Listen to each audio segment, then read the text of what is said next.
Hello, and welcome to episode 129 of the Casual Try Hard podcast. I'm Brian. And I'm James.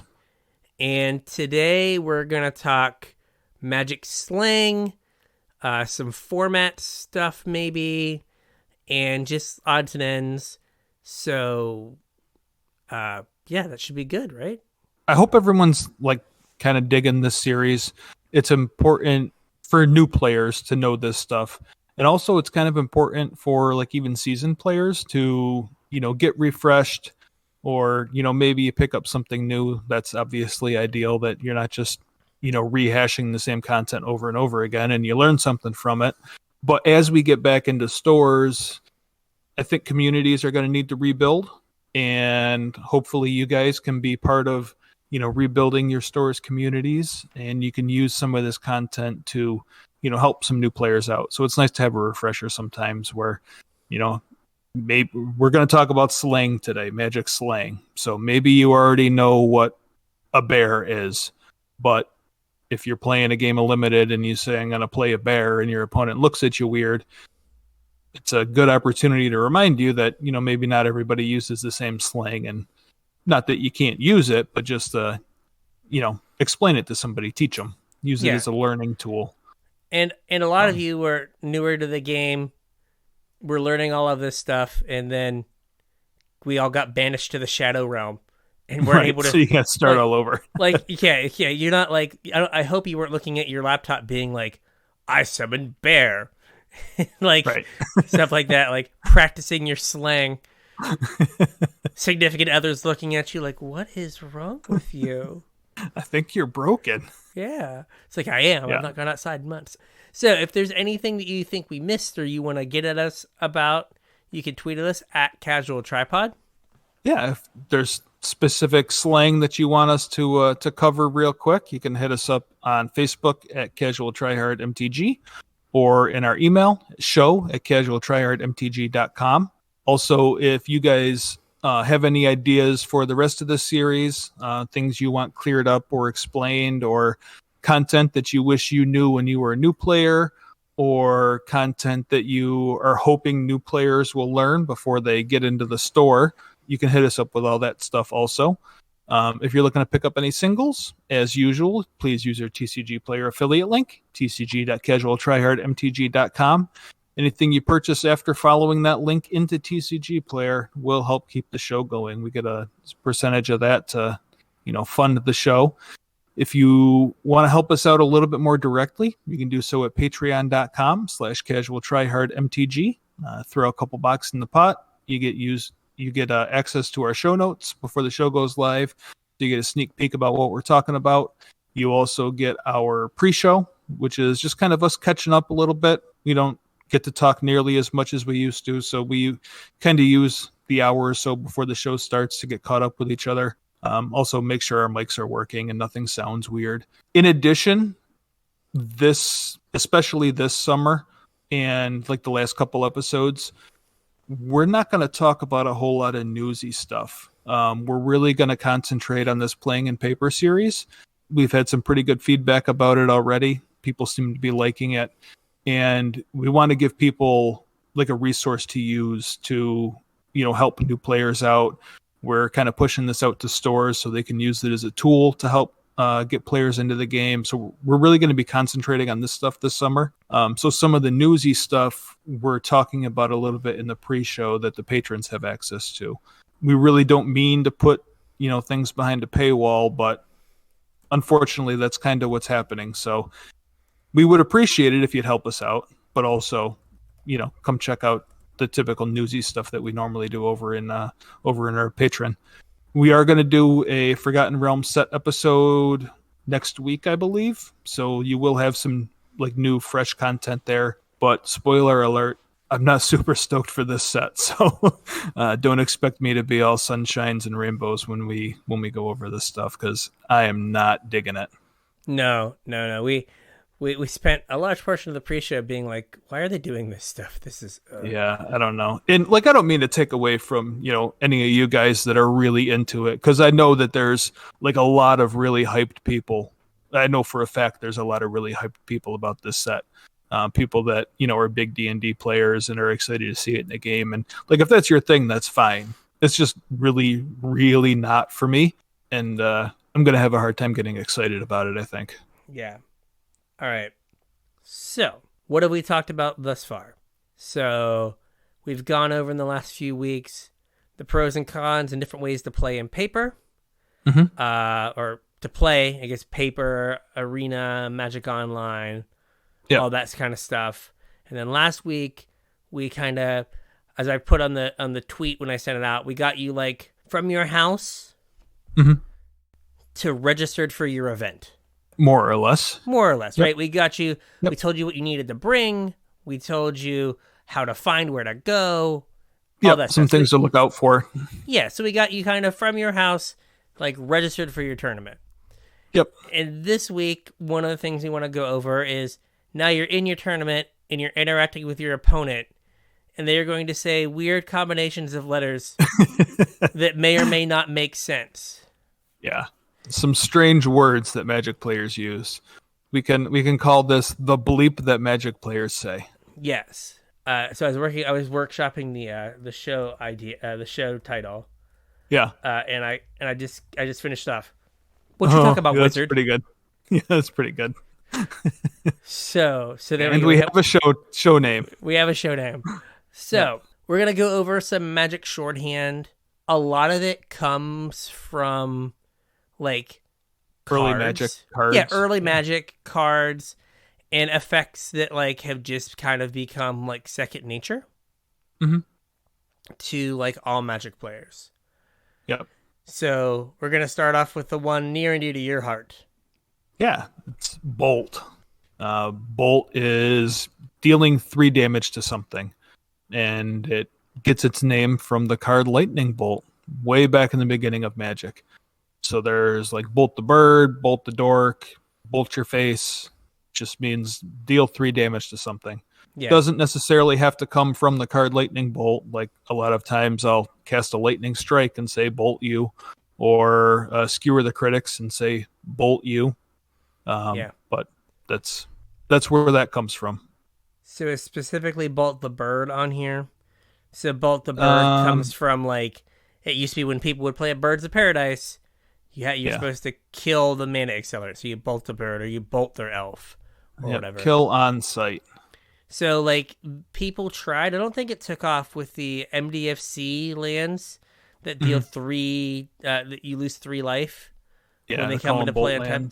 They call them bolt lands. I don't know if that took off. I don't think it did. People tried. So we have Shock, which is Bolt's little cousin, which is it deals 2 damage to something. Again, comes from the card Shock. This one did take off, and it took off for Shock lands as well. So the lands from the Ravnica block that they can come into play untapped if you have them if you lose 2 life. So if you shock yourself, you can have it come into play untapped. Yep. I had mentioned this one a minute ago, but it's Dork. Dork is like mana dork.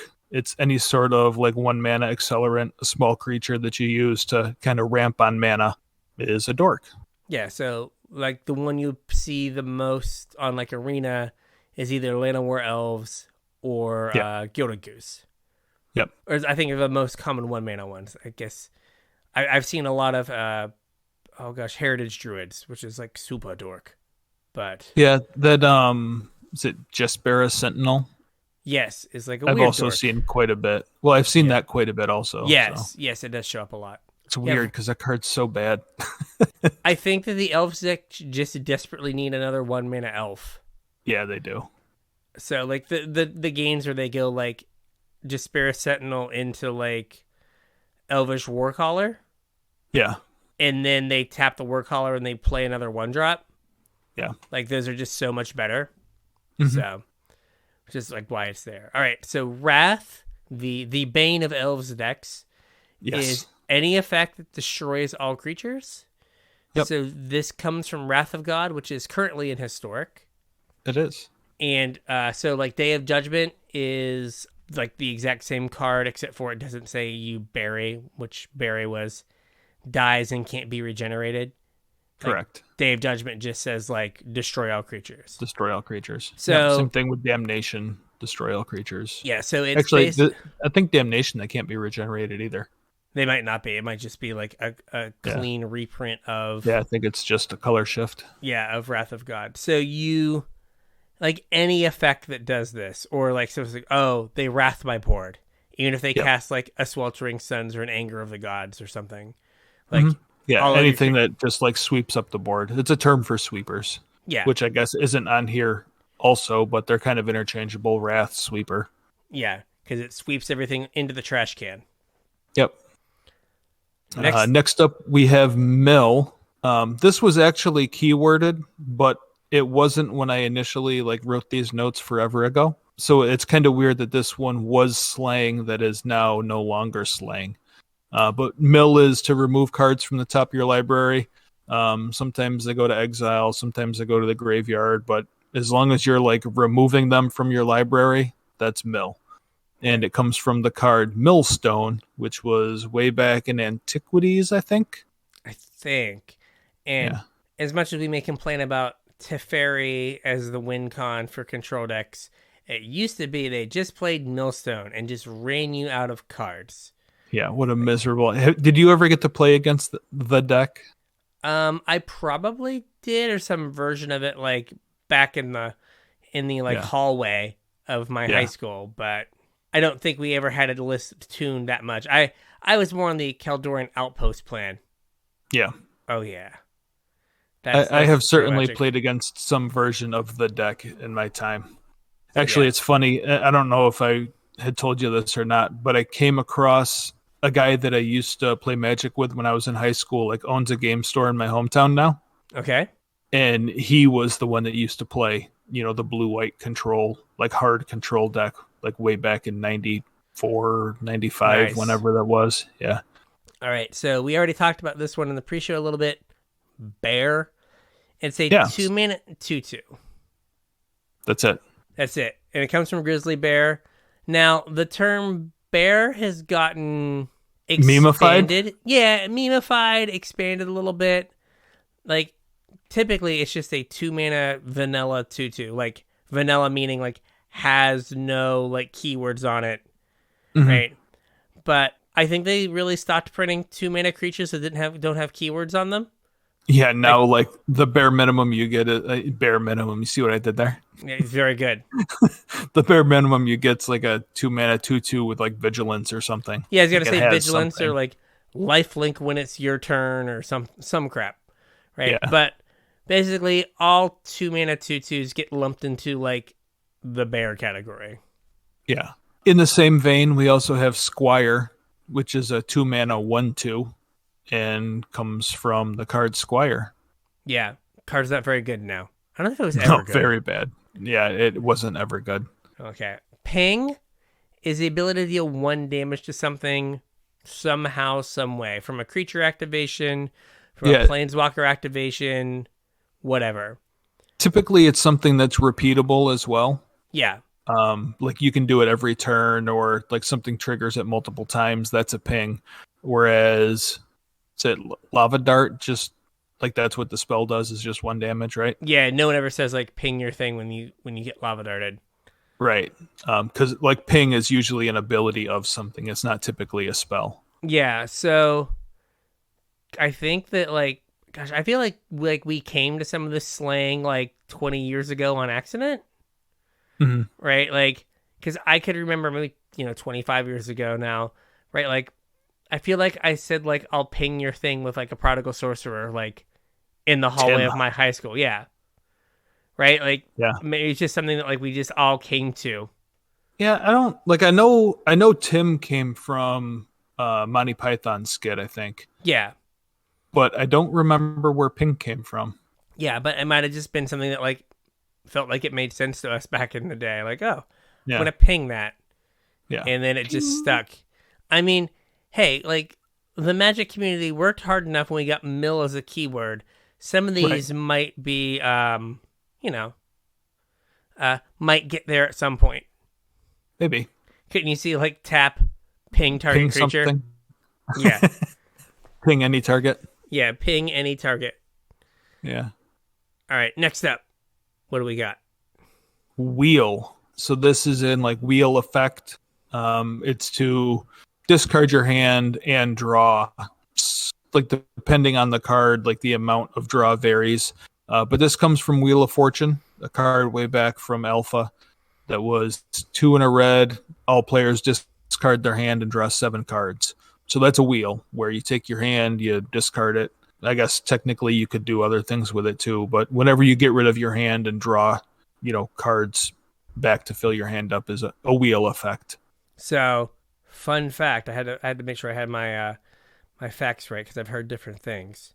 Speaking of Wheel of Fortune, do you know where Vanna White's from? Yeah, she's from North Myrtle Beach. She is. Yeah, There you go. I did know that. Do she- you know how I know that? I don't know, did you work on her car? No. So my wife works at Chico's, and when we first moved down here, my wife was an assistant manager at the Chico's in Barefoot Landing up in North Myrtle. And like, I think it was the first month we were down here, my wife came home one night and said, "You'll never guess who was in my store today." And it was Vanna White. Making it rain with that letter money. Yeah. I want one pair of every pair of pants. Let's go. Chop, chop. Vanna White. All right. Yep, Vanna White. There we go. There's our Wheel of Fortune aside. Yeah, that was weird. Hey. Random information you get in the middle of the podcast. Hey, we gotta keep it light. All right, so Yeah, it's fitting. Loot is when you draw then discard. So I Specifically in that order. Yes, and I think it comes originally from Merfolk Looter. Yeah. And then we have probably the most famous version is Faithless Looting. Right, like they missed an opportunity with Careful Study. Like I guess they hadn't figured out the naming convention because it could have been just like Careful Looting, and then you'd have Faithless Looting later on with Merfolk Looter in there somewhere. Careful Looting doesn't sound nearly as interesting as Faithless Looting. Yeah, or like Looting Studies. I don't know. But yeah, and loot is usually the more powerful of the ways to get cards and then discard cards, right? To kind of cycle cards through your hand because you're getting more information, usually. Right? You see the cards first and you make your decision as to what goes to the graveyard. Yeah, so you can bin the card that you draw. Yeah. Like if the cards in your hand are better than whatever you draw, you can put whatever you draw in the graveyard. Yes. So it's the other way of doing this. That would be rummage, and this is the other way around. It's you discard first, then you draw. So a lot of red stuff gets rummage, and a lot of blue stuff gets looting. That's kind of like how one of the ways they differentiate between the two. In general scenarios, rummaging is worse than looting for the reasons we just discussed. You can't, if you discard first, then draw, you can't bin the card that you just drew. And also, a lot of times for the rummage, the discard is a cost, so you can't even just do the thing. Yeah, so if there's no card in your hand. Yeah, so it comes from Rummaging Goblin, and that's is it tap or is it 2 and a red? And you discard a card. I don't remember. It's you discard a card, then you draw a card. So discarding is part of the cost. Right. So Cathartic Reunion, you have more risk because as part of casting the spell, you have to put 2 cards in your graveyard. Right. The casting cost is 1 and a red plus discard 2 cards. Mm-hmm. Which, in Dredge, you'd rather have those cards in the graveyard. So, you want them there first so you can dredge. But it does open you up to more risk a lot of times. Mm-hmm. Which they fix with Thrilling Possibility. Yeah. A lot of times rummaging, specifically for dredge, is better anyway, because then you can dredge the card that you just discarded. Whereas when you loot, you can't because it works the other way around. Yeah, so it depends, but in most cases, you'd rather loot than rummage. Right.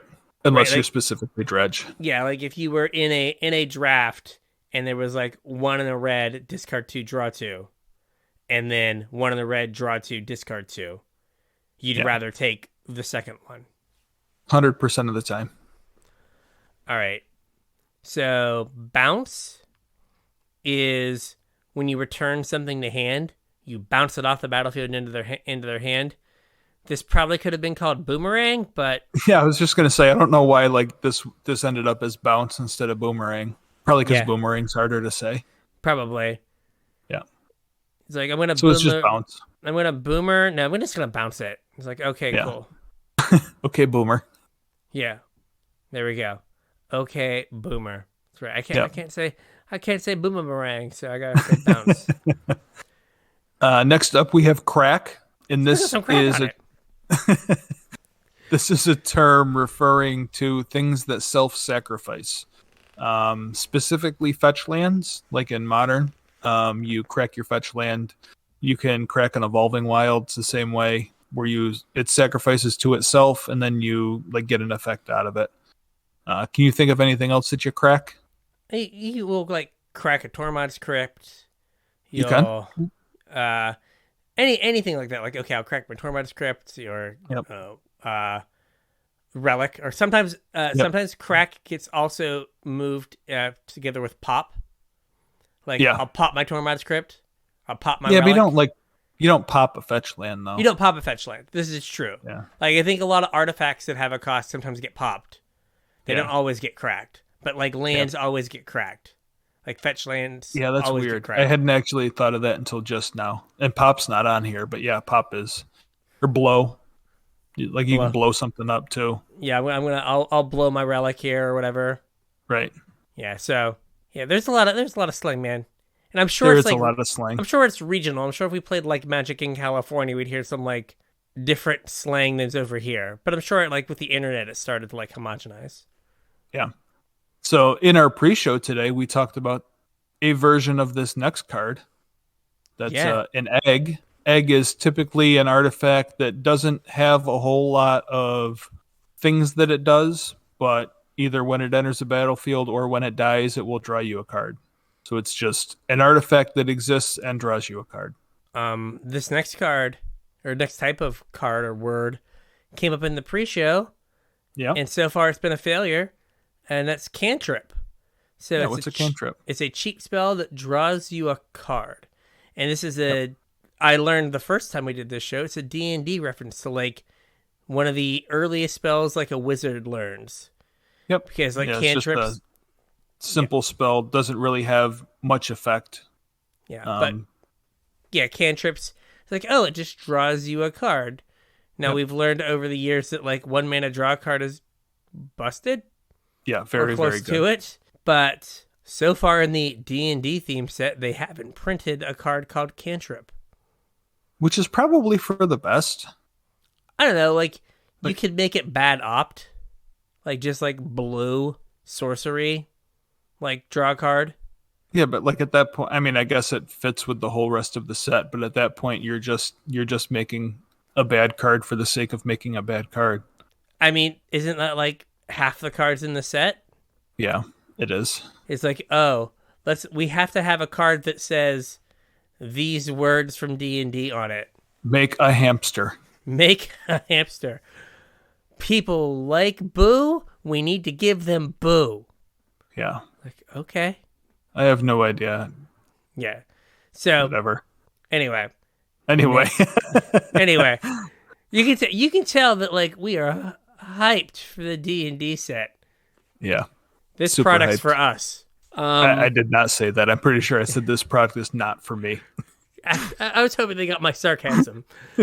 Unlike Wizards, I was trying to show, not tell. I was trusting my audience to be smart enough to like get the joke. Where Wizards is like, this is a D&D card. Look, we put the D&D words on it. Yeah, the words, it's right on the card. It's in italics, so you have to see it. Yeah. All right, yeah, say it when you do the thing, you have to say it. You have to say it or it doesn't work.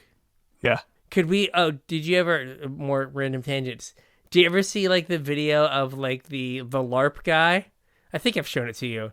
Where he's just like throwing, like he's a LARPing wizard, and he's just throwing missile, like magic missile, magic missile. Like, yeah, but he's like lightning bolt. You just have to like. Oh, is that what it was? Yeah, lightning bolt. Yeah. So there we go. So whatever, magic missile. You just have to do that every time, or it doesn't work, man. Yeah. All right, so we got a little off track. I'll take this one, get us back on track. Blink, right. or flicker. Okay. It's to like exile something and return it to play.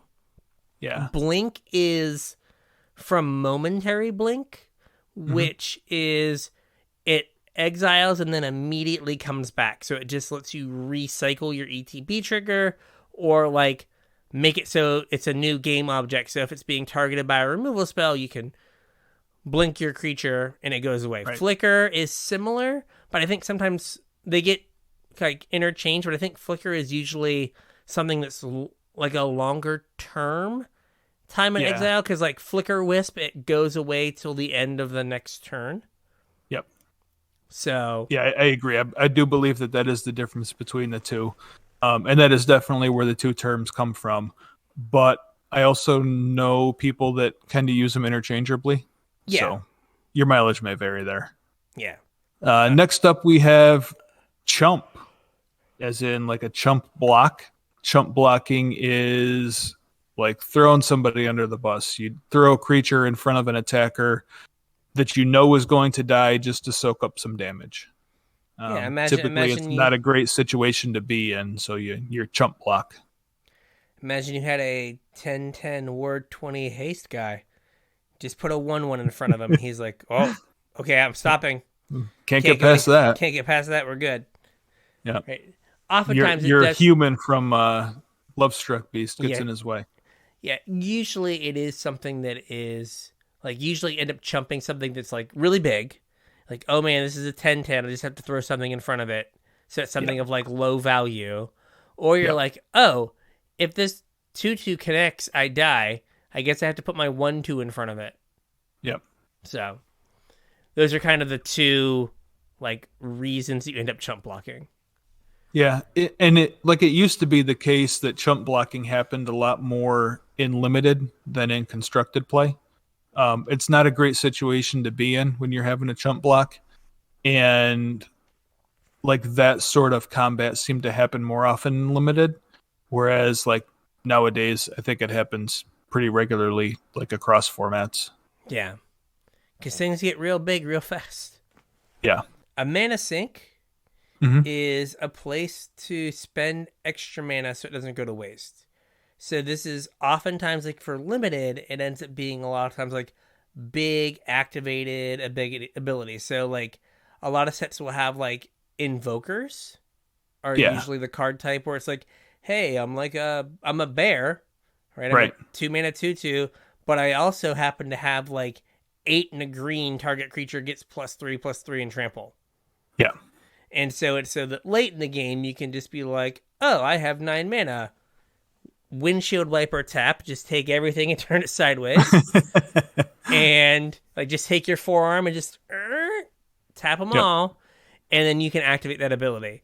Right? Where like if you didn't have that ability, you would just be like, oh, I have nothing to do with my mana this turn. I drew my 9th land. There's nothing for me to do. This gives you a place to put your mana. Yep, just a place to store mana. Whether it's, like you said, an activated ability. Sometimes we get like actual like things that store mana. Like what was that one we had in Origins? Like Majoring Network or something? Oh, yeah. Where like if you had extra mana at the end of your turn, you could just like put charge counters on this thing and store your mana up.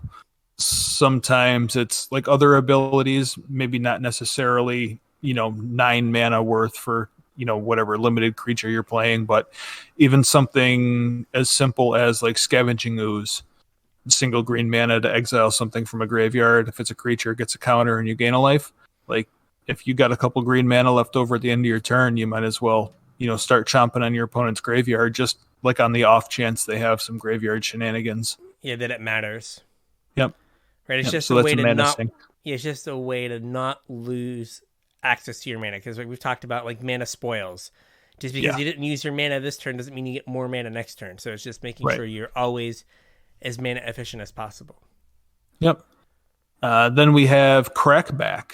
So this is when you attack your opponent, and normally it's when you think you're going to kill your opponent. So you attack like with everything, and then combat trick or fog or something, you don't end up killing them, and they kill you on their next turn because all your creatures are tapped. So you crack in, and then they crack back and kill you. Pump is to make a creature bigger somehow, like with a pump spell, right? You pump them up, you pump the power, you pump the toughness, Yep. right? So it's a spell, it can be an activated ability or whatever, but it's just some way to make your creature bigger. Yep, like you said, spells, activated abilities, +1/+1 counters, whatever it is, just makes a creature bigger. Normally, like it's not super popular on bigger creatures. Normally, you use like pump up my elf or whatever. Like the small guys tend to get pumped up, not so much the big guys. But yep, that's what pump is. Yep. Then we have actually, I may have said this a minute ago when I was talking about attacking, but we have swing. Swing is just attacking. Like I'm swinging with my dudes. Means the same thing as attacking with my dudes. Yep. Tuck feels like a relatively new one, right? Like Ish, I don't. yeah. Yeah, like way back in the day, I don't remember us ever tucking things. So tucking is when you put a creature or a permanent into its owner's library. Yeah. Recently, there's been a lot of cards that have been templated. Put this card 2 from the top, 3 from the top, or whatever. Yeah, some number of cards, like in a specific place in your library. Yeah. I think probably the most popular that people are like familiar with is the Teferi Tuck, where you put a card, it's a third from the top. Yeah. I really don't remember any like old cards. Yeah.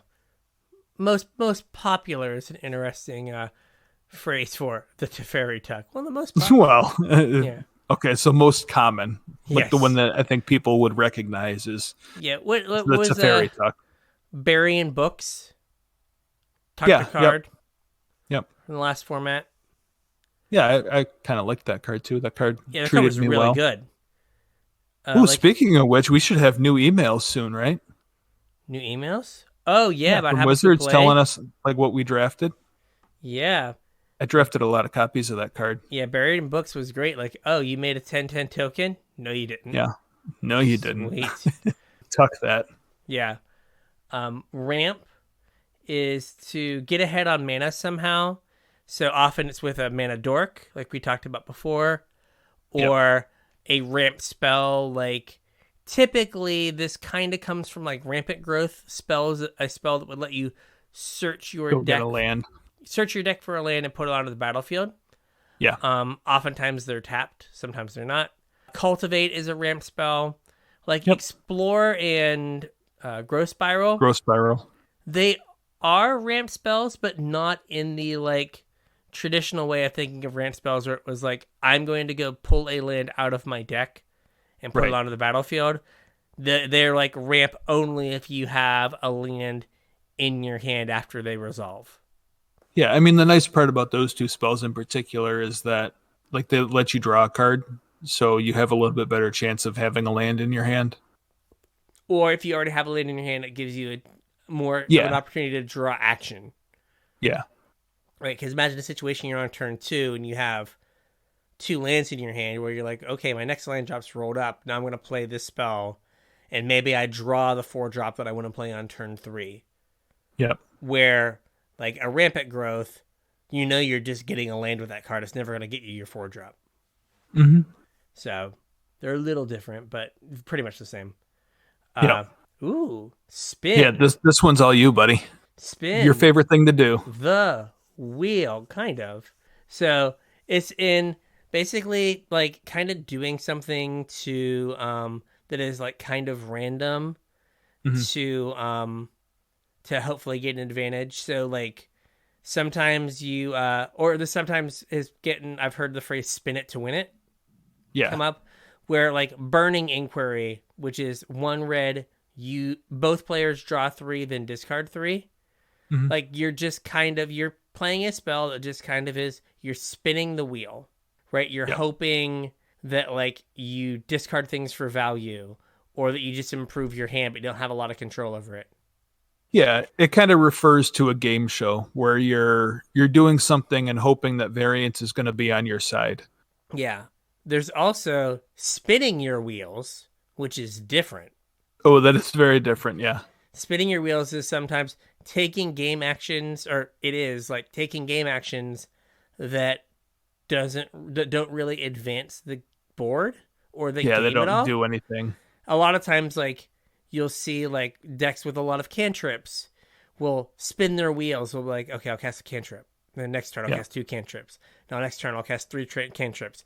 And they've cast all these spells, But they but haven't like really done anything. they haven't done anything. They've just spun their wheels. Yep. So, yeah, very different things, very similar slang. Yep. The next one we have is bin. It kind of just refers to the graveyard as a place, like the bin. It's also could be a verb, like I'm gonna, sacrifice this guy and bin it, like move him to the bin. Yeah. But Or kind of just refers to the graveyard. yeah, Frank Lepore often has referred to it as the trash can. The trash can, yeah. Put that guy in the trash can. Yep. Yeah, that's a name I haven't heard in a minute. Is he still doing content? The last time I got on Twitch, he had like 40 views, and I felt bad. Oh, poor guy. I was like, buddy, like, Yeah. because he used to get like 300 to 500. Like, I don't know if this was like normal, but we had like 40, and I was like, oh no, Yeah. Frank, this isn't good. Yeah. So we have the psychographs, which are the types of player. Mm-hmm. So we have. Yeah, first up we have Timmy. Timmy's typically like big stompy stuff, big splashy spells, and they're a little bit more casual. I think that's really about the only descriptions I have for Timmy. I think that like perhaps the stereotype, let's say, of like a commander player. Yeah. Or at least that's how Wizards designs cards for commander players, is like great big splashy effects. It costs 9 mana, but you're going to play a bunch of, I don't know if we had this one here, mana rocks. Yeah. Which are artifacts that make mana. So you're going to definitely have this 9 mana do this great big thing. Mm-hmm. So that is kind of the Timmy is like, I think, how Wizards views the typical commander player. I think that's probably fair. After that, we have Johnny. A Johnny is a combo player, typically like off the beaten path a little bit. There's another word to describe them that's janky. Janky kind of refers to odd interactions or things that aren't like currently in the meta or are like deep cuts from like a previous standard or previous like other format that like they're bringing into some other format. Stuff that's a little bit off the beaten path, but like in a combo sense, is a Johnny player. Yeah, and like jank is also sometimes it's just almost for like bad but fun decks. Yeah, yep. Right, so for a while, I brought up before, Saffron Alum had his series Memer Dream. Yeah. Before it was Memer Dream, it was Janker Dank. I don't think I ever heard of that one, but yeah. Yeah, that was like the first 2 episodes were Janker Dank. But then someone was like, hey man, I had a web series, it was Janker Dank. Can you like not use that name? And then Amy the Amazonian, she has a series on CFB called the Jank Tank. Right. Where she plays, again, like off the beaten path, off meta decks. So if you hear the term jank, that's what that means. But yeah, the Johnny is your combo player. Mm-hmm. And then we have what we used to be back in our younger days. The good old Spike. The Spike. The competitive and win at all costs sounds like a murdering people or cheating. But yeah, wants to win. Yeah. Yeah, that's the goal, is to win. Not so much to have fun, not to do the thing, not to, I mean, obviously I'm playing to have fun, but like the goal is to win. Yeah. There are some people, I remember being at was it a GP in Charlotte? And like I was having a bad day. I was at the lower tables. It was my first or second GP. And it was around Magic Origins. It wasn't my first or second, but I hadn't been doing great. And this guy from he was literally at the last table in like round 8 was just like, oof. Oh my God, I did it. Yeah. And he pure steel paladined and was able to trigger what is it? Sphinx's tutelage by equipping something. Or I don't know. But he was like, I did it and was so happy that he was able to like do his Johnny combo. Yeah. Like he was happy to do his thing the first time he had done it all day. All day. Where a Spike is like, oh my gosh, I'm just gonna like drop and play side events. This is awful. Yeah, I mean, a Spike probably wouldn't be playing that the deck event. anyway. Well, not just that deck, but wouldn't be in the event anymore if you're at the last table in round 8. Yeah, it was literally the last table. Yeah. It was the happiest I've heard someone at a GP in a long time. Another one that I'm going to kind of throw in here that's not on the list, but is like for love of the game.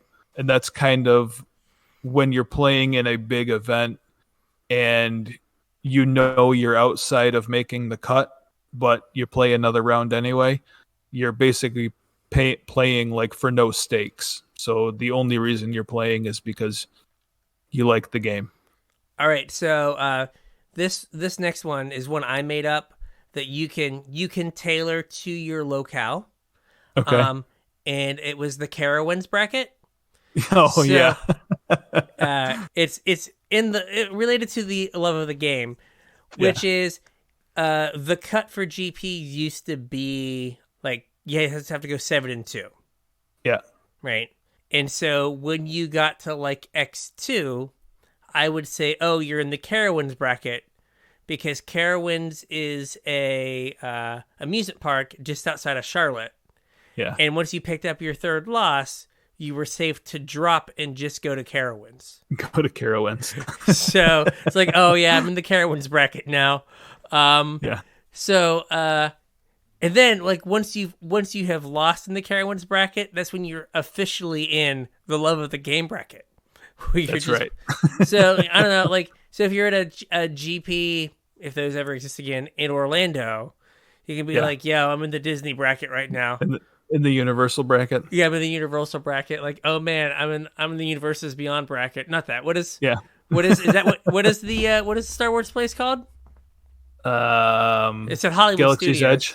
I'm in the Galaxy's Edge bracket. Like whatever works for you. Like I'm in the Six Flags bracket. Yeah. Right. Yeah. Whatever it is. Yeah. Whatever. You can have some fun as you're like 3-2 and the wheels are falling off. Like I've looked at an opponent before, like we're in the Carowinds bracket, and they've looked at me funny. I'm like, whoever loses gets to go to Carowinds, right? And they've been like, oh, okay. That works less well when your opponent's from like Canada, and they're like, what the hell are you talking about? Carowinds. What's a Carowinds, eh? What's a Carowinds, eh? Yeah. I drove from Montreal to Charlotte starting last night, and I got here at 8:30 in the morning just in time for the players' meeting. And it was like, oh, you've not slept. I understand why you're 3-2. I have no such excuse. I got a good night's sleep and a hearty breakfast. All right. So the reserve list. So this was, we've talked about it before in some depth, but it is a list of cards that Wizards about 25 years ago said, hey, we're never going to print these cards again. And they maintained it for a few years. I think it was 94. Was it 94? So 27 years? Like, wow. Yeah, it was a long time ago. And they maintained it was Chronicles. So whenever Chronicles came out, and I think they it was maintained 94. that list up until like 2000 or 2001. Well, they added to it until then. Yeah, I mean, they added to it up until like Exodus, I do believe, because I know there's Saga cards, or it's towards the end, like Exodus and Saga, and so those cards will never be reprinted. So that is why dual lands are a gajillion dollars. Yep, that's why $1,000 underground seas exist. Yeah, and $1,000 Gaia cradles. Yeah, what's they've WotC? promised to never reprint them. Because we just said WotC. What's WotC? We did. WotC is the acronym for Wizards of the Coast. WOTC. A lot of times it's easier to say WotC than Wizards of the Coast. Sometimes you'll also hear people just say Wizards. Yes. And that also refers to Wizards of the Coast. Two other ones. We have MTGA and MTGO. MTGA is Arena, and MTGO is Magic Online. They're the two digital clients for Magic. So we have, particularly on Arena, you have BO1, which is best of one. Yep. Or and BO3, best of three. Yep. Shorthand. I don't think really any Magic gets played in paper best of one.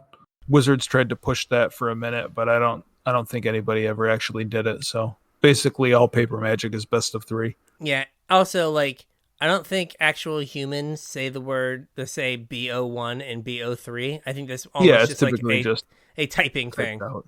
Yeah. So we have going wide versus going tall. Going wide refers to a bunch of little things. Mm-hmm. And what is Going going tall tall is like one big thing. Yeah.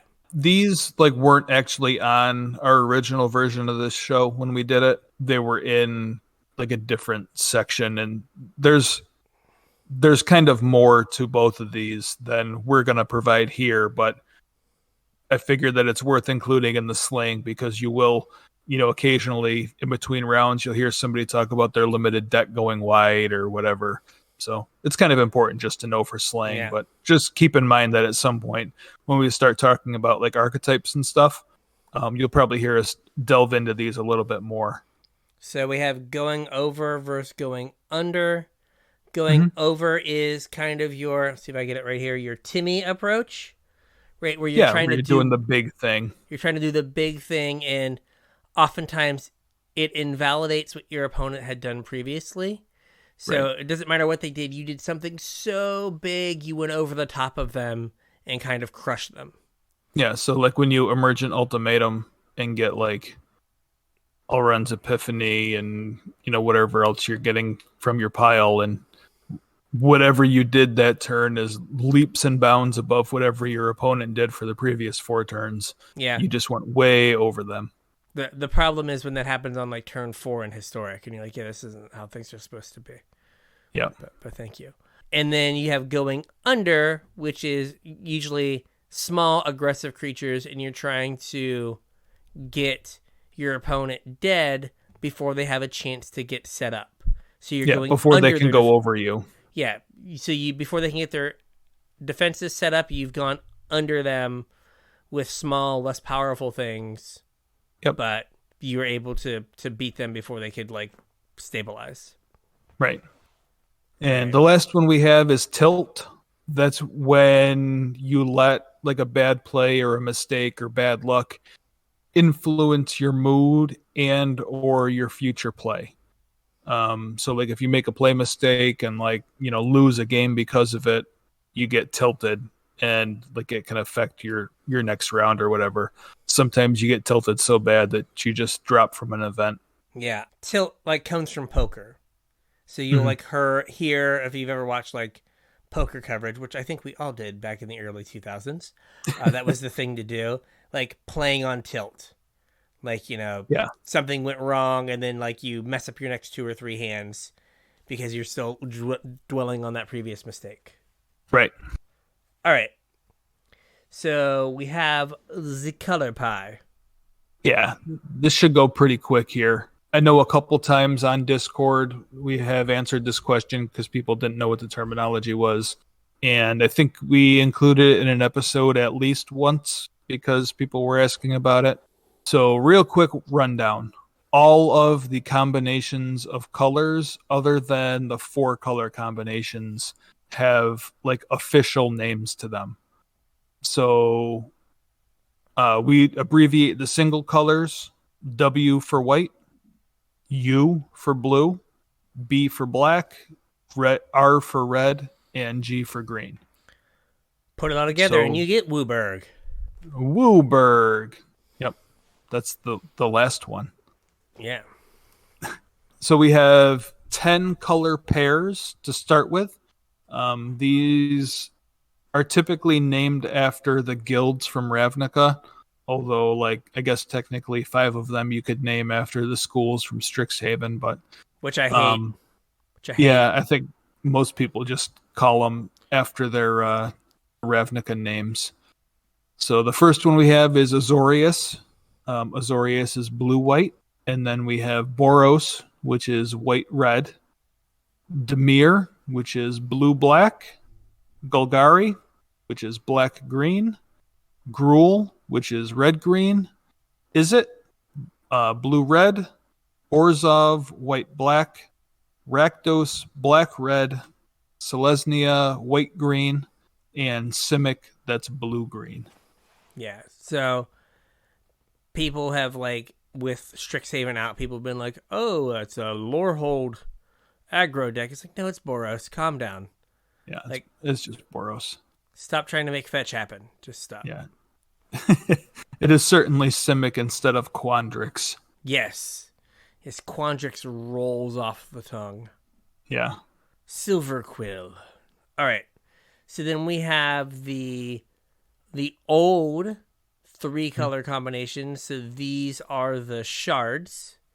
Yeah. Which, no, I wish I had a magic card. Here we go. So these are the colors that are beside each other on the back of a magic card. So Bant is white, blue, and green. Mm-hmm.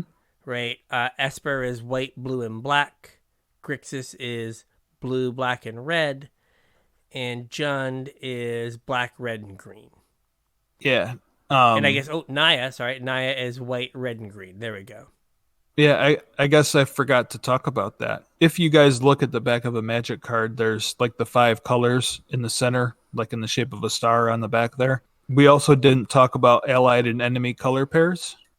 So 5 of the color pairs are allies, which are the ones that are next to each other, like Azorius, Dimir, Rakdos, Gruul, and Selesnya. They're allies. They're all next to each other. And then you have the enemies, which are across from each other.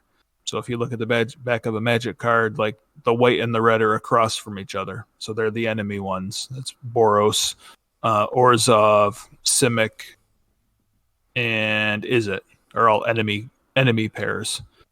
And Golgari. And Golgari. And then going back to what you had just said, where it's the ones that are all next to each other are the shards from Alara, the like 5 that we just talked about, Bant, Esper, Grixis, Jund, Naya. They're all on the outside of that star. So it's all of the 3 that are around the outside. And then you have the wedges from Khans that are all like internal to it. So they're also the ones that are across from each other, but they're internal to that star. So you have Abzan, which is white, black, and green. Jeskai, which is blue, white, and red. Sultai, that's blue, black, and green. Temur, that's blue, red, and green.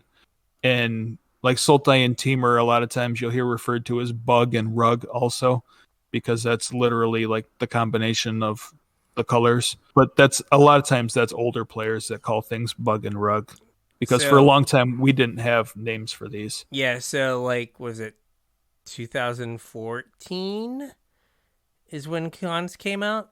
And they I think it was 15. And they got named, so they had no names before then. So like Bug and Rug, Jeskai Forever might have been referred to as like America. Yep. So the wedges are 2 allied colors and 1 enemy color. Yeah. So if you were to connect the dots, you would make like a triangle. Mm-hmm. Right, and I already ruined Wooburg. Wooburg. Yep, that's 5 colors. Yeah. And then, like I said, we don't have names for the 4 colors, so. Yeah, hey, the Nephilim called. Sure. No, there's no your tiller anything. I was gonna say, like, no one knows the names of any of the Nephilim, but you got your tiller, which is one of the names. I could not name them. Yeah, I don't know any of the others. I remember that one though for some reason. I was like, I know that one. So this next thing is coming from kind of an interaction that James had with a listener, and we want to talk about how set releases work. Yeah, this is something kind of tricky because Wizard seems to be changing it all the time lately. And honestly, when I sat down to write this, like I couldn't tell you how it all works anymore, because Wizard seems to be just throwing products at us all of the time, like no rhyme or reason. They change the schedules, they change the release dates, and kind of nothing makes sense anymore. So I'm going to do my best to walk you through all this, but it might not matter because Wizards is probably going to change it all anyway. The reason that it's kind of important to know some of this stuff, though, is because it affects format legality, which is a question that I received that I didn't know was the question. So like keep that in mind when we're talking about this stuff. This will lead into next, I guess not next week, because next week we're going to be doing our Forgotten Realms set review. But the week after, we're going to talk about formats and how these set releases come out kind of determine what the formats are. Yeah. So typically, like each year, we get 3 of what they call an expansion set and then 1 like core set. This year, the core set is Forgotten Realms instead of a core set. Traditionally in the past, with a couple exceptions, you basically get a reprint set for your core set, where it's like a lot of stuff from different sets that they want in the standard format. And for the most part, stuff that's not like overly complicated. So it's a good point to enter the game at. That really hasn't been the case lately, and the core sets in a lot of circumstances have had like higher power than the sets around them, which is really weird. Yeah. They're not typically set on a plane like the expansions are, and there may or may not be like a coherent story through the set. I really don't know how else to like differentiate them. I was gonna say that oftentimes if you're around an older player, they might refer to the non-core sets as expert level sets, because that used to be the distinction that they used. Yeah. And then core set it wasn't the intro set because it was like Portal, but it was like almost like a beginner, like intermediate set where it was a place to get you into Magic. And they were always in the summer. Right. At least I think some of the thinking was kids are out of school. Yeah, give them something to do. Give them something to do. So we'll give them this like easy way to onboard into Magic with the core set. And like I think a lot of individual cards in core sets have been more powerful, but I think that what ends up happening is the limited environment is way easier. Is usually a lot of times it's just drafting on rails. Yeah. Oh, that's another piece of terminology that we didn't explain. Yeah, on rails just means like kind of what it sounds like. You get in a lane or you kind of get put on a track and you're just sent down that track. You're like, oh, I took like a black card, and a white card. Okay, I'm the black-white deck. I'm on these rails, and a lot of times there'll be sets that are designed that don't let you get off those rails. Right. Where you're like, oh, I'm too far deep now. I just have to lock into this, and I can't take cards that don't fit in this archetype. You're like locked in an archetype. Yeah. So like back to the sets. This year's a little bit different. Like I said, we have Forgotten Realms instead of the core set as our summer set.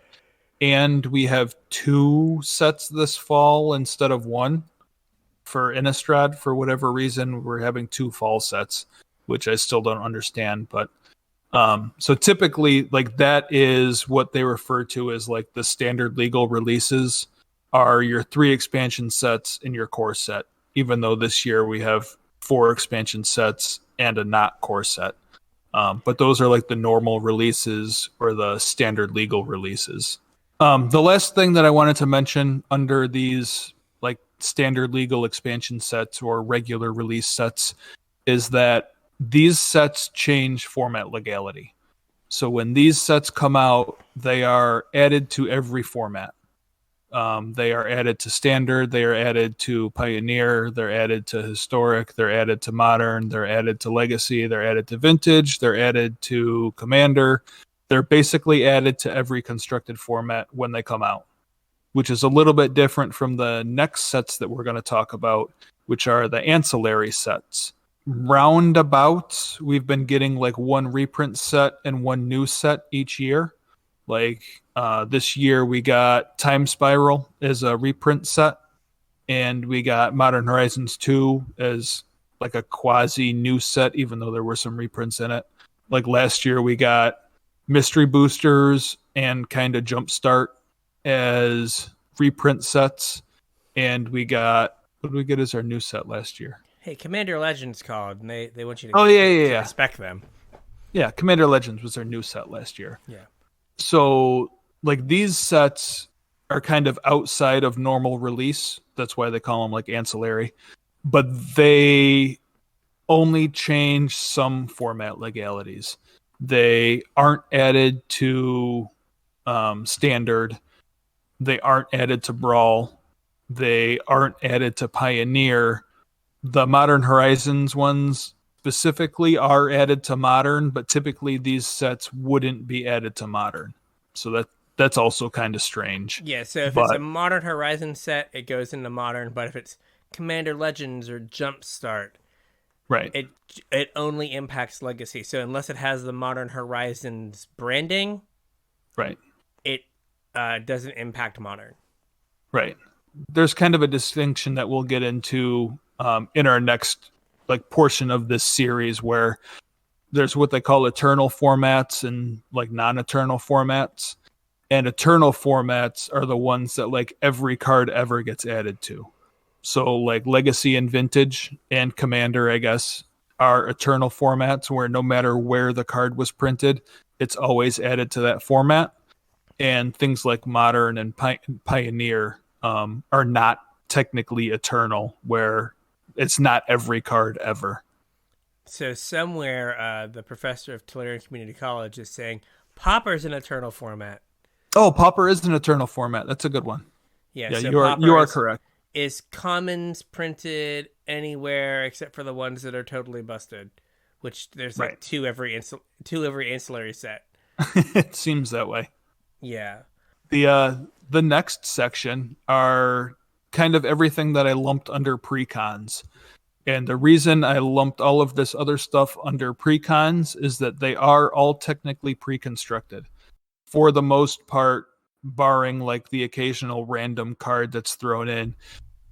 Anytime you purchase one of these products, you will get the exact same contents, and they're not in like sealed random booster packs. I know technically like Jumpstart is somewhere between like a precon and a booster pack, but the pack that you get is random, so that's why I left them in ancillary sets. Precon, like no matter what you buy, it will always be the same contents. So these are things like the Commander decks. They've changed the way they do these recently, so I apologize if I'm not 100% correct, but I think currently we get one full set of like regular release Commander decks at somewhere between like a $40 and $50 price point that have more new cards in them and better reprints and are like a big boy Commander deck. And then alongside the rest of the standard legal releases, we get like smaller Commander decks that are technically the same size but have like less new cards and less value of reprints and are a little bit easier to grok if you're a newer player.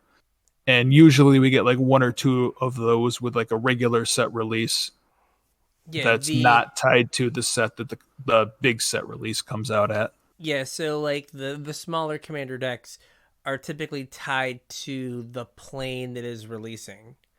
So they've been tying the regular Commander decks to planes also. Okay, because like the D&D Commander decks, those are the little Commander decks. Yeah, we got big Commander decks for Strixhaven. Okay, it's like I feel like there's like a Commander set that comes out like all the time. Yeah, they have been coming out with Commander decks like for every set release. They'll come out with like one or two, and then like once a year they'll come out with a whole big set of like, you know, the regular release Commander decks. That last year I think they were all on Ikoria. They were Ikoria themed Commander decks. Okay. And then this year they're Strixhaven. Okay. Like these are decks that me as a Commander player I only look at to see if there's like a busted legacy card.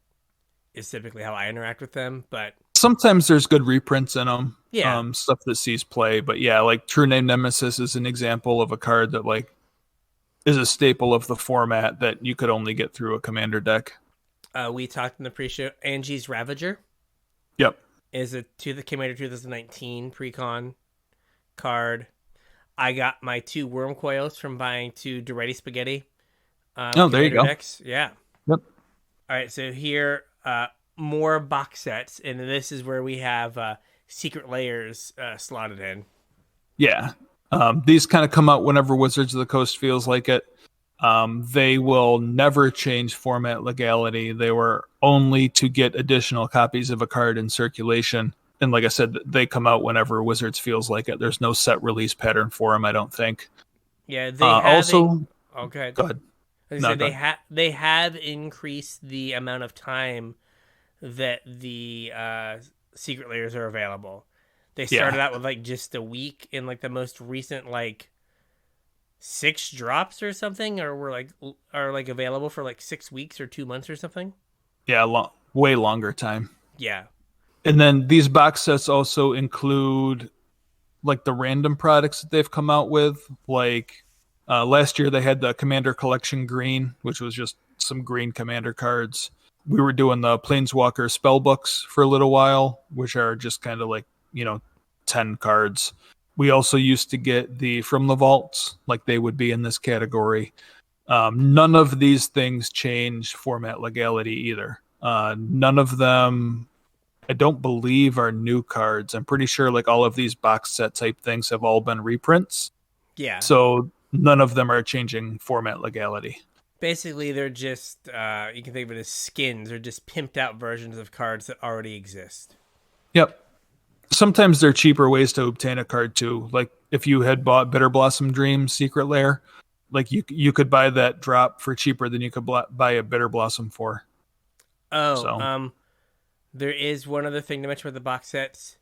They do, on certain occasions, change legality. So the Walking Dead Secret Lair put cards into Legacy and Vintage and Commander. Oh, that's true. Weren't available anywhere else.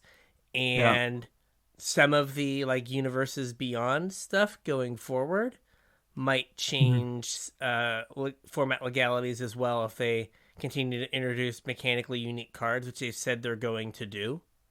Yeah, and that's like if they do them as box sets here. I know they have said some of the Universes Beyond stuff is going to be regular set releases too. Like I think we're supposed to get a whole Lord of the Rings set, and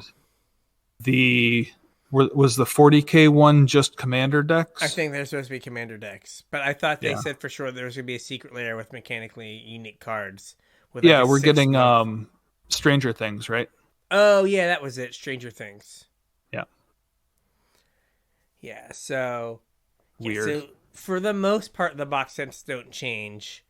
Yeah, and I guess technically, like we didn't talk about this for the Commander decks, but the Commander decks do change format legality, even though I have here written that they don't, because sometimes they'll downshift rarities in these Commander decks to make things common that were only ever uncommon, which impacts Pauper. Yeah, and again, they are Legacy legal. Yep, and Vintage. Yeah, obviously Commander. Yeah, if there is a like I said, random Legacy playable card, they will show up from time to time. Yep. Remember these next things? Are we still? Yeah. We're not still doing those. Yeah, they just came out with a set. They did? Did they forget to tell everyone? Well, I mean, they didn't. It wasn't like it was a couple months ago. The Challenger decks. Yeah, Challenger decks. Oh, I do vaguely remember these. They used to come out in like May. Did they come out in May? Yeah, I think they probably did. Yeah, so we didn't talk about them because like at the time nobody was allowed to play paper Magic. So why come out with standard decks when you can't play standard? Yeah. So these are precons based on archetypes that performed well from a previous, like earlier in that standard. Yeah.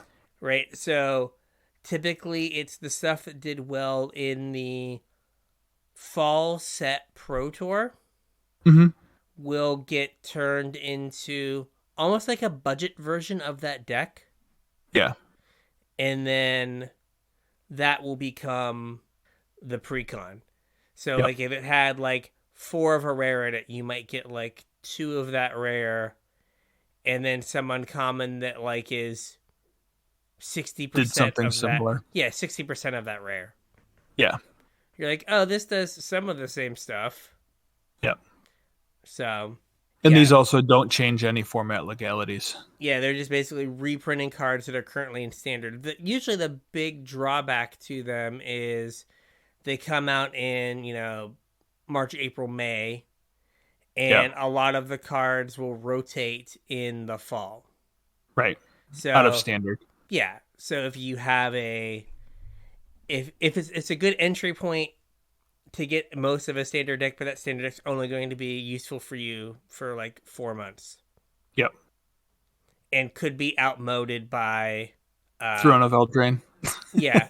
Oh, I remember being like, oh yeah, like the blue red one, like Niv's like one of the most powerful cards in the format.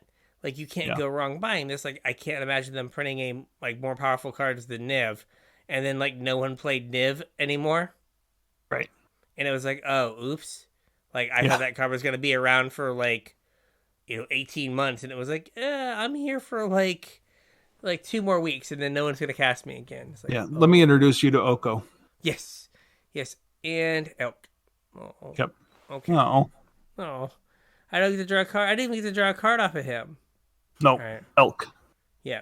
So, what is the timing we have to worry about for set releases?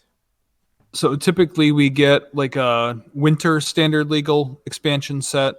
We get a spring standard legal expansion set. We get a summer like core set that's standard legal, and we get like a fall set that's standard legal. So it's usually roughly like January, early February for the winter. Yep. And then like April for the spring set. And then summer is right around now, late July. June, early July. And then the fall set is usually late September, early October. Is that right? Yeah, I guess that's right. Yeah, it's right around there. Because like if it comes out now, you get like July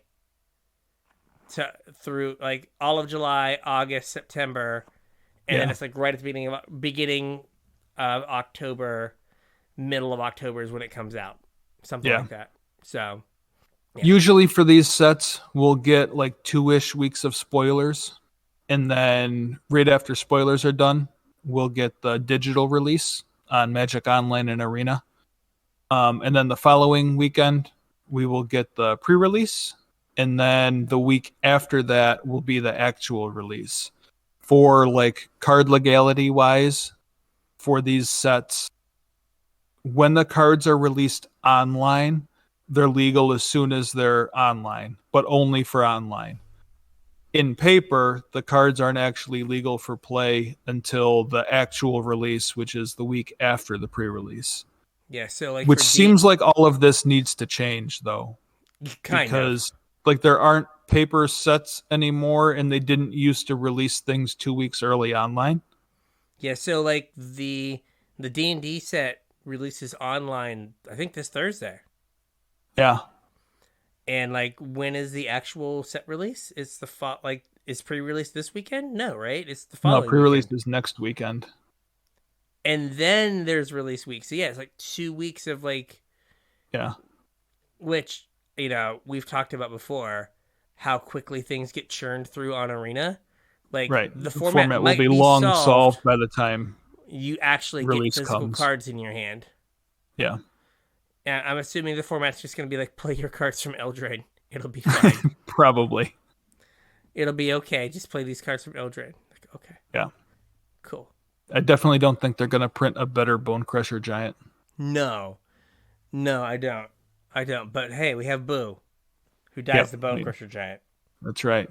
The only other thing I wanted to talk about was kind of relating this stuff to deck building for formats. Obviously, this is kind of confusing to know what sets are legal where if you don't have a knowledge of the format. So one of the things you can do is use like a deck building tool to help you build your decks, and that'll kind of guide you a little bit with your format legalities. And there's a couple different ways or a couple different kinds of tools you can use. Both Scryfall and Gatherer can help you search for particular cards. Like say you wanted a card that, I don't know, was a 1/1 with an enters the battlefield effect in green. Like you could put all of that information that you're looking for into Scryfall or Gatherer, and it would bring up a list of cards that like fit those criteria. You can also search for that stuff by format. So if you wanted specifically, 1 mana, 1/1 that's green that does something when it enters the battlefield, but you're only looking for modern playable ones, you can select modern as a format, and it will only show you the ones that are legal in modern. So that's Scryfall and Gatherer. Gatherer is the version that's like Wizards approved, that Wizards like quote unquote maintains. Scryfall, I think most people will agree, is just a better version of it. It is strangely the free version that no one really gets paid for. Right. And it's the better version. Right. Yeah. So that can be a good tool when you're looking to like search for new cards for a deck. Maybe not. It might be kind of laborious if you're trying to like turn your collection into a deck, because you'd have to type in like each card that you already have to find out where it's legal. But those are two good resources for deck building. Also, MTG Goldfish, Tapped Out, both have pretty good deck list building tools that can help you like visualize some of the numbers behind your deck, as well as figure out format legalities. So you can start to build a deck and say you want it to be Pioneer legal. If you put a card in that's not Pioneer legal, it'll tell you that that card is not legal.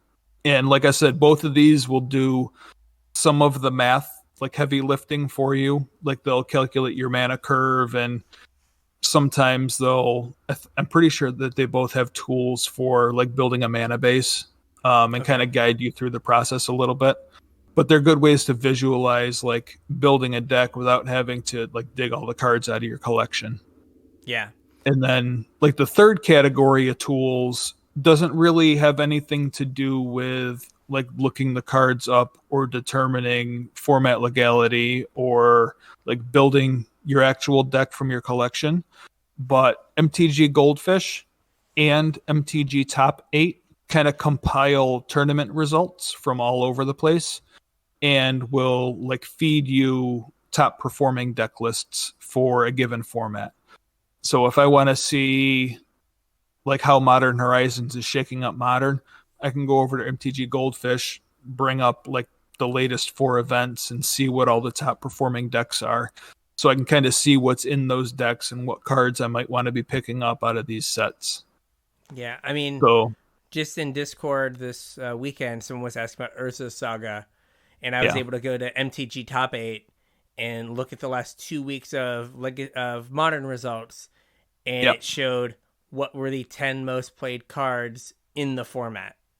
And so I was like, here are the most played cards. It might not be a good thing that Urza's Saga is among them. Yeah, for being 2 weeks old and is in every deck. In his every deck, yeah. So real quick rundown of what we just talked about. That was Scryfall.com, and I believe it's wizards.gatherer.com for looking up individual cards. That was Tapped, TAPPED, out.com, and mtggoldfish.com for the deck building tools, and mtggoldfish.com and mtgtop8.com for the deck lists. And then also, if you're feeling salty, or this is actually like a real tool, have you ever heard of a hypergeometric calculator? I have never visited, but I have heard of. Yes. So you can just like Google hypergeometric calculator, and what it'll do is it'll let you figure out like your odds of something happening in a given sample size. Mm-hmm. So let's say you want to play a collected company deck. You look at 6 cards. You always want to hit 2 creatures, so you can figure out how many creatures you need to have in your deck to make sure that 95% of the time, if you cast a collected company, you're going to hit 2 creatures. I think the number's 24. I thought it was like 28 or 32. Maybe you're right. I thought it was 24. I guess 24 seems kind of low. Yeah, or like if you have a Winota, right, and you look at the top 7 cards, how many humans do you have to have? So that's a way for you to, instead of like guessing and like playing a bunch of games and you're like, this doesn't quite feel right. You can be like, I want to hit 85% of the time or 90% of the time, you can figure out how many hits you have to have. You're like, okay, I've got, I would have 49 cards left in my deck. I get to look at 7 things. What are my chances of hitting 2? And it'll spit out the number. Yep. All right. So just another thing just another tool that people will use a lot or you'll hear a lot. Yeah, no, that's a good one. I hadn't even thought about including that one. All right. So now, with all of this, I think you can talk in cool Magic lingo to your opponent. Probably. Yeah. And you have an understanding of how sets are released until Whatcha goes like, we're going to release 12 cents a year because money. Yeah, we really liked how Innistrad went, so we're going to release 2 sets for every set, so you can have a set while you're having a set. Yeah, I don't know why. I was thinking of Innistrad as like, oh, this will be like a small, like 150 card like vampire set, and then a small 150 card werewolf set. But it could just be 2 300 card like full sets. I mean, why not? Small sets don't sell. That's very true. So, with all of this, I think we have a podcast. I think we have a show. So, if there's anything that you wanted to hear about or you thought we missed or you want to hear us talk about later on, you can tweet at us at CasualTryPod to let us know. Yep. Also, next week is going to be our Forgotten Realms set review episode. I'm not super hyped about it. So instead of me picking out cards that I probably don't care about and don't want to talk about, why don't you guys let me know what you want to hear about and I'll talk about them. On Facebook at CasualTryHardMTG, or you can email us, show@CasualTryHardMTG.com. If you're looking to pick up any singles, some of the Modern Horizon stuff has come back to reality. Some stuff not so much. But if you're looking to pick any of that up, hop on over to tcg.casualtryhardmtg.com. Anything you purchase from TCG Player after following that link, we'll get a percentage of to help keep the show going. And don't forget, if you guys want to help us out a little bit more directly, you can throw a couple bucks in the pot over at patreon.com/casualtryhardmtg. Patrons get early access to show notes. They get access to our pre-show stuff, which probably for most of the rest of the summer is going to include our like typical Magic newsies while we're kind of churning through this playing and paper series. So if you want access to that, hop on over to patreon.com/casualtryhardmtg. Also, I forgot to mention in the intro that we have a Discord, and that's probably the best way I have to interact with you guys short of recording the show. If you want to talk to me directly, that's probably the best way to do it.